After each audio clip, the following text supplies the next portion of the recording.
BJP ಮಂಡಲ ವತಿಯಿಂದ December 23ರಂದು ಪಟ್ಟಣ ಪಂಚಾಯಿತಿ ಎದುರಿಗೆ ಯಲ್ಲಾಪುರ ಪಟ್ಟಣದಲ್ಲಿ ನಿರ್ಮಿಸಲಾಗಿರುವ G+2 ವಸತಿ ಗೃಹಗಳನ್ನು ಫಲಾನುಭವಿಗಳಿಗೆ ಹಸ್ತಾಂತರಿಸುವಂತೆ ಆಗ್ರಹಿಸಿ ಪ್ರತಿಭಟನೆ.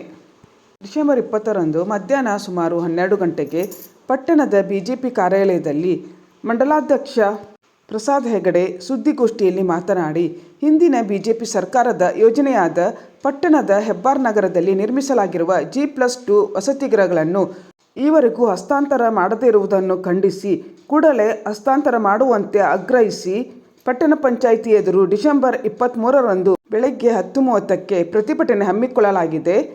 ಪಟ್ಟಣದ ಹೆಬ್ಬಾರ್ ನಗರದಲ್ಲಿ G+2 ವಸತಿ ಗೃಹಗಳನ್ನು 40 ಕೋಟಿ ರೂಪಾಯಿ ವೆಚ್ಚದಲ್ಲಿ ನಿರ್ಮಿಸಲಾಗಿದ್ದು, ಪ್ರತಿ ಫಲಾನುಭವಿಯಿಂದ 50,000 ರೂಪಾಯಿ ಮುಂಗಡ ಹಣ ಪಡೆಯಲಾಗಿದ್ದು, ಮನೆ ಮಾತ್ರ ಈವರೆಗೂ ಹಸ್ತಾಂತರ ಆಗಿಲ್ಲ. ಆಶ್ರಯ ಮತ್ತು ವಸತಿ ಯೋಜನೆಯಡಿ ಮನೆ ಮಂಜೂರಾದರೂ ಸರ್ಕಾರ ಹಣ ನೀಡುತ್ತಿಲ್ಲ. 3 ವರ್ಷಗಳ ಹಿಂದೆ ನಡೆದ ಗ್ರಾಮದೇವಿ ಜಾತ್ರೆಯ ಸಂದರ್ಭದಲ್ಲಿ ಪಟ್ಟಣ ಪಂಚಾಯಿತಿಯಿಂದ ಅಂಗಡಿ ಮುಂಗಟ್ಟುಗಳ ಹರಾಜು ಪ್ರಕ್ರಿಯೆಯಲ್ಲಿ ಅವ್ಯವಹಾರ ಆಗಿರುವುದು ಸಾಬೀತಾಗಿದ್ದರೂ ಅದರ ಬಗ್ಗೆ ಸ್ಪಷ್ಟವಾದ ಮಾಹಿತಿಯನ್ನು ಅಧಿಕಾರಿಗಳು ನೀಡಿಲ್ಲ. ಈ ಎಲ್ಲ ಅವ್ಯವಸ್ಥೆಗಳನ್ನು ಖಂಡಿಸಿ ಸ್ಥಳೀಯ ಆಡಳಿತ ಹಾಗೂ ಕಾಂಗ್ರೆಸ್ ಸರ್ಕಾರದ ವಿರುದ್ಧ ಪ್ರತಿಭಟನೆ ಹಮ್ಮಿಕೊಳ್ಳಲಾಗಿದೆ ಎಂದರು.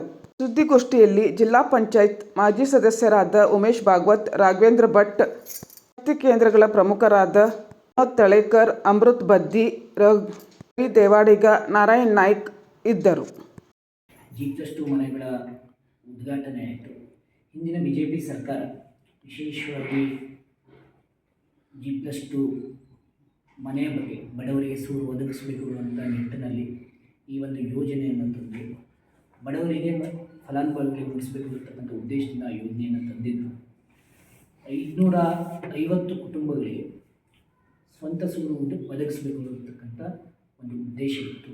ಈಗಾಗಲೇ ಬಿಲ್ಡಿಂಗ್ಗಳ ಆಗಿದೆ.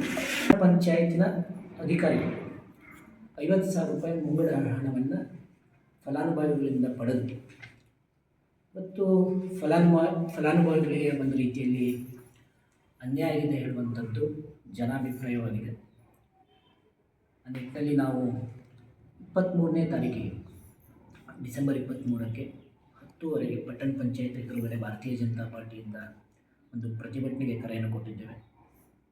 ಪ್ರತಿಭಟನೆಯ ಉದ್ದೇಶ ಫಲಾನುಭವಿಗಳಿಗೆ G+2 ಮನೆ ಹಸ್ತಾಂತರ ಆಗಬೇಕು ಮತ್ತು 50,000 ರೂಪಾಯಿ ಮುಂಗಡ ಹಣವನ್ನು ಪಡೆದಂಥ ಒಂದು ಅಧಿಕಾರಿ ಸಮಗ್ರ ಮಾಹಿತಿಯನ್ನು ಆಗಮಿಸಿದಂಥ ಎಲ್ಲ ಫಲಾನುಭವಿಗಳಿಗೆ ಬಿಜೆಪಿ ಪಕ್ಷಕ್ಕೆ ಒಂದು ಮಾಹಿತಿಯನ್ನು ಸಹಿತ ಆ ಸಂದರ್ಭದಲ್ಲಿ ನೀಡಬೇಕು ಅನ್ನೋದು.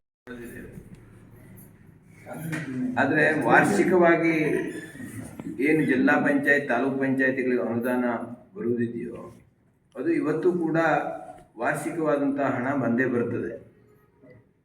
ಆದರೆ ಜನ ಮತ್ತು ಜನಪ್ರತಿನಿಧಿಗಳು ಅಧಿಕಾರಿಗಳು ಅದಕ್ಕೆ ಚುನಾವಣೆ ನಡೆದಿಲ್ಲ, ಯಾವುದೇ ಸದಸ್ಯರಿಲ್ಲ, ಈ ರೀತಿಯ ಉಡಾಪೆ ಉತ್ತರಗಳನ್ನು ಹೇಳ್ತಾರೆ.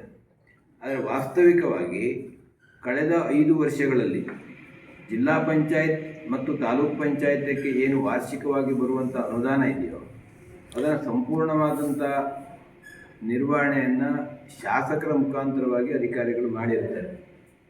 ಆದರೆ ಎಲ್ಲೂ ಕೂಡ ಎಷ್ಟು ಕೆಲಸ ಆಗಿದೆ ಅಥವಾ ಎಷ್ಟು ಮೊತ್ತದ ಕೆಲಸ, ಯಾವ ನಾಮಫಲಕ ಹಾಕುವಂಥದ್ದಾಗಲಿ, ಗುತ್ತಿಗೆದಾರರ ಹೆಸರನ್ನು ಪ್ರಕಟಿಸುವುದಾಗಲಿ, ಪಾರದರ್ಶಕವಾಗಿ ಆ ಕೆಲಸ ಮಾಡುವಂಥದ್ದನ್ನು ಅಲ್ಪ ಸ್ವಲ್ಪ ಆಗಿದ್ದರೂ ಕೂಡ ಮಾಡಲಿಲ್ಲ.